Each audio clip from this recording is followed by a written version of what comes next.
How to unrestrict on Messenger. That's what I will show you in this video. But before we begin, make sure to subscribe to the channel and ring the bell to get notified whenever a new video is uploaded. With that said, let's get started.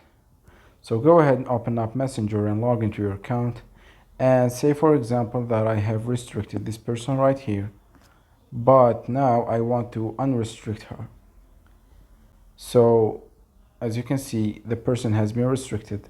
And now if you want to unrestrict someone, all what you need to do is click on the profile icon at the top left of the screen, and then you need to scroll down to the preferences section, and from there click on privacy, then click on restricted accounts, and here you will find all the accounts that you have restricted in your Facebook profile.